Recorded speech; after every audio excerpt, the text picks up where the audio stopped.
Transition year is good fun. Now, in 1997, I did it and absolutely loved it. And despite what is commonly perceived, it's not a DOS year by any measure.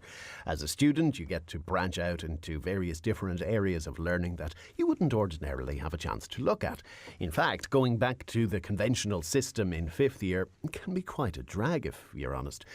And there is an opportunity, albeit a rare one, for a Tullamore lady, for a Geisha lady I should say, to avoid all of that. 17-year-old Molly McKeagney has managed to secure a prestigious opportunity to study for an international baccalaureate, whatever that is. She's going to explain it now. Molly, good morning. Good morning, Will. What is an international baccalaureate? Well, it's a 2-year programme that has been devised by the United World Colleges movement. So the students study 6 subjects, and it tries to encourage students to become more all-rounded in their education instead of, in Ireland, just this rote learning where you learn it off and regurgitate it. It tries to make students kind of more inspired in what they want to do.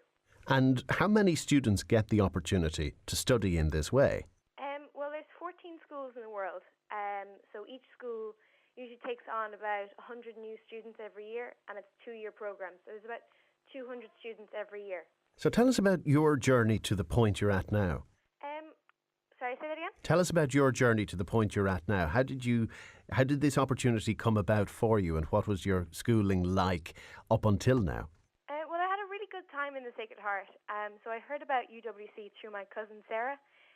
She heard about it through the Mooney show. So she applied 4 years ago and was selected to go to Canada. So I really thought it was an amazing thing. So I thought, yeah, sure, I'll apply too. And how do you apply? Sorry, say that again? How do you apply? Well, every year in January, the National Committee of Ireland send out an application form on their website. So I just filled in the application, which was 2 700-word essays and kind of this bit about you. And I just sent it in, and then they pick 10 people for these interviews in Trinity. So I was selected for that, and I was thinking really I would not get any further than that because the other candidates were just so interesting and like really smart and intelligent. So Well, I have to say, you sound interesting and smart and intelligent. What was so impressive about the others? Well, they just seemed to be kind of very impressive people. Like one of the girls was really interested in Middle Eastern languages, and some of the stuff she was talking about I'd never heard about before. And the others just seemed to be quite intelligent. Like we're talking about junior cert results, and I by far had the lowest. I think I had one of the lower ends of the spectrum. But there must have been just something they saw. Well, what were your essays about that caught their attention to begin with? Well, there was 2 given titles. The first one was about a recent life experience that had a positive or negative effect on you. So I wrote about my family and the situation we're in, and how I really shouldn't have been applying in the first place because Ireland now only offers 50% scholarships, which is great, but for me it wouldn't be enough because we couldn't afford to pay the other 21,500 euro. Ouch. Yeah, it's a lot of money. Yeah, we'll get to that in a moment. Yeah. So in your essay, you talked about family circumstances, financial pressures, and that must have resonated with whoever read it. It did. I really think it did. So what did they ask you about in the interview? Did they draw from your essay? They did and they didn't. There was kind of 3 interviews on the day. A group one of, I think it was 2 hours long, and then 2 individual ones. One of them was based on my hobbies and non-academic interests, and the other one was a more academic interview. So like we talked about the 1916 Rising in the academic one, whereas in the non-academic we talked about an article I'd read in the National Geographic about stem cell research. That's fairly highbrow. Were you prepared for all of this? No, not at all. So I was like stumbling over my words and kind of umming and ahhing a lot because they really challenge you on whatever you say. They kind of try and contradict you to see how you can form your opinions and how you can voice them. But isn't that something that's absent from traditional learning in Ireland, this critical thinking, being able to form an opinion, see different sides of an argument, and then substantiate your own view? That's not really what's taught in school. So did you have, around the dinner table at home, maybe some experience of debating, or what did you draw on to impress them? Well, in TY, we're really encouraged to kind of think more outside the box and have more critical thinking. So I think I gained a lot of that from my TY, and also I was involved in school debate and other clubs and things I was involved in has really helped me do that. But I think because of my background as well, my family are really into kind of just discussion and sitting around the dinner table talking about stuff. So I think that all really helped me get where I am. So when did word come through that you'd been accepted? A week later. So the interviews were on the 8th of March, so I heard about it on the 16th.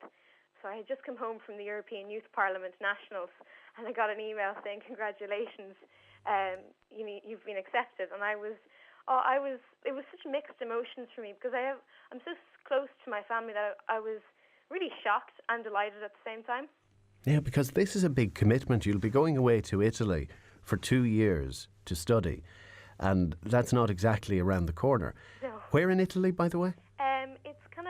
It's near Trieste, about an hour from Trieste and 2 hours from Venice.